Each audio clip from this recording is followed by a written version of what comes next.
मुसलमानों के खिलाफ नफरत फैलाने का एक और मामला बिहार से सामने आया है।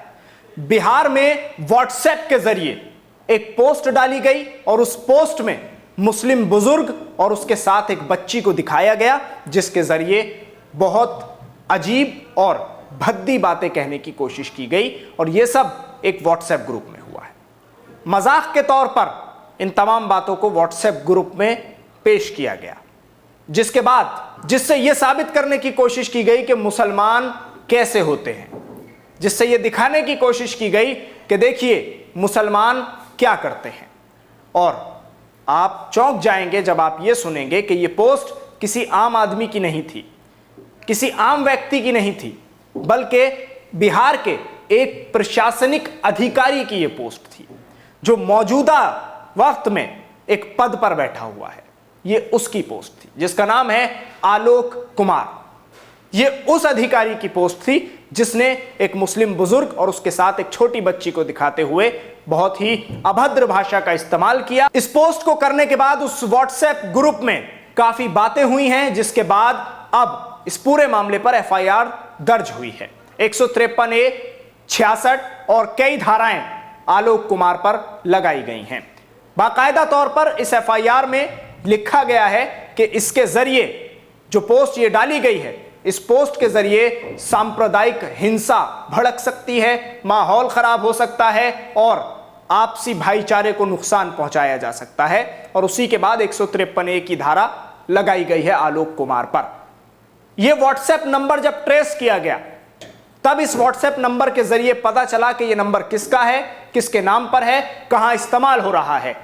तब तक नहीं मालूम था कि यह एक प्रशासनिक अधिकारी का नंबर है, लेकिन जब ट्रेस किया गया, पुलिस जांच में लगी, तब जाकर यह पता चला कि कहां नंबर इस्तेमाल हो रहा है, किसका नंबर है।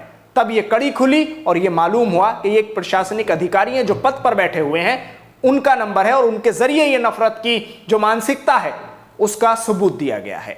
इस तरह की जो चीजें हैं वो लगातार पब्लिक डोमेन में आ रही हैं। सोशल मीडिया एक टूल बन रहा है जिसके जरिए मुसलमानों के खिलाफ, एक समुदाय के खिलाफ लगातार नफरत फैलाई जा रही है। अनेकों ग्रुप ऐसे हैं व्हाट्सएप के कि जिनमें मुसलमानों के खिलाफ इस तरह की अभद्र भाषा का इस्तेमाल किया जाता है और उसके बाद उन्हें फिर फेसबुक जैसे प्लेटफॉर्म पर शेयर किया जाता है, जिसके बाद हिंसा भड़क जाती है और फिर उसके बाद कसूरवार कौन ठहराया जाता है, यह आप अच्छे से जानते हैं, यह बताने की जरूरत नहीं है।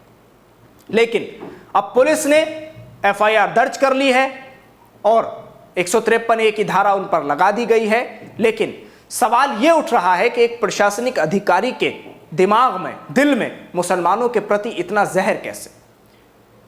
एक पद पर बैठे हुए एक अधिकारी के दिल में मुसलमानों के लिए इतना जहर कैसे, जब देश में इस तरह के हालात चल रहे हैं? नुपुर शर्मा के बयान के बाद किस तरह से देश सांप्रदायिक हिंसा की आग में झुलसता जा रहा है, किस तरह से प्रदर्शनों के बाद हिंसाएं बढ़ रही हैं, प्रदर्शनकारियों पर पथराव किया जा रहा है। अगर वो अपने नबी की शान में की गई गुस्ताखी को लेकर आवाज उठा रहे हैं तो उन्हीं पर पुलिस की लाठियां बरसाई जा रही हैं, गोलियां चलाई जा रही हैं, जेल में बंद किया जा रहा है, लॉकअप में बंद करके उन पर लाठियां तोड़ी जा रही हैं, धाराएं भी उन्हीं पर लग रही हैं, यूएपीए के कानून भी उन्हीं पर लग रहे हैं। ये तमाम चीजें हो रही हैं। ऐसे में कुछ मानसिक बीमार लोग अपनी बीमारी से परेशान बाज नहीं आ रहे हैं। वो अभी भी मुसलमानों के खिलाफ हिंसा भड़काने की कोई कसर नहीं छोड़ रहे हैं, चाहे उसमें अब ये प्रशासनिक अधिकारी आलोक कुमार हो या वो आम भगवाधारी लोग जो लगातार सड़क पर उतरकर गालियां मुसलमानों को देते रहते हैं। ये सब हो इसलिए रहा है क्योंकि कार्रवाई इनसे बहुत दूर है। एफआईआर दर्ज तो इनके खिलाफ होती है, लेकिन इनके ऊपर कोई कार्रवाई नहीं होती। फाइल तो इनकी बनती है, लेकिन ये जेल की सलाखों के पीछे नहीं जाते। आप नुपुर शर्मा की ही मिसाल ले लीजिए। नुपुर शर्मा के खिलाफ दिल्ली पुलिस अभी तक कोई कार्रवाई नहीं कर पाई है। नुपुर शर्मा के खिलाफ केस दर्ज हो रहे हैं मुंबई में, अलग अलग थानों में केस दर्ज हो रहे हैं। मुंबई पुलिस दिल्ली पहुंचती है नुपुर शर्मा को गिरफ्तार करने के लिए, उम्मीद लगाती है कि दिल्ली पुलिस सहयोग करेगी, लेकिन कुछ नहीं होता। नुपुर शर्मा जैसे के तैसे अपने घर में है, सिक्योरिटी दे दी गई है उनको। तो ये सब चीजें पब्लिक डोमेन में आप देख सकते हैं, सोशल मीडिया के जरिए आपके सामने जरूर आ रही होंगी। कितने दिन गुजर गए इस पूरे वाकये को हुए, जब नुपुर शर्मा ने गुस्ताखी की थी। उसके बाद से लेकर अभी तक प्रदर्शन हो रहे हैं, मुसलमानों पर लाठियां तोड़ी जा रही हैं, सब कुछ हो रहा है, लेकिन नुपुर शर्मा पर सिर्फ और सिर्फ धाराएं लगी हैं, जेल की सलाखों के पीछे अभी तक नहीं गई।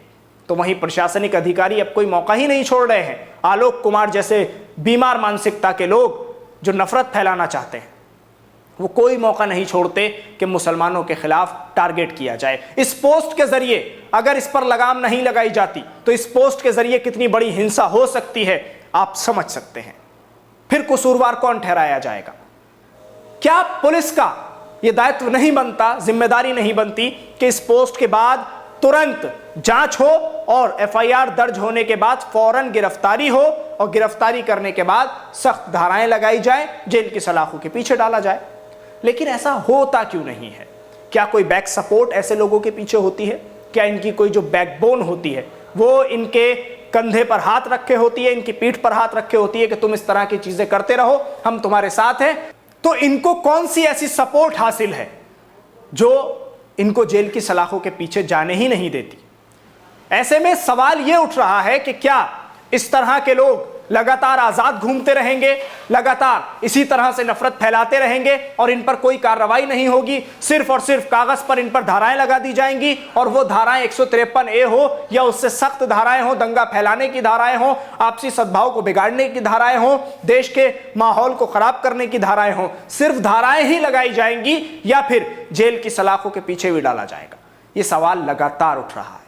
तो अब ऐसे में देखना यह है कि जब देश में लगातार इस तरह की आग फैलती जा रही है, अग्निवीरों की बात कर लें, अग्निपथ स्कीम की बात कर लें या नुपुर शर्मा के दिए गए बयान की बात कर लें, हर तरफ प्रदर्शन का सिलसिला है, हर तरफ एक हंगामा है, शोर है, गुल है, सुकून मानो मिट सा गया है।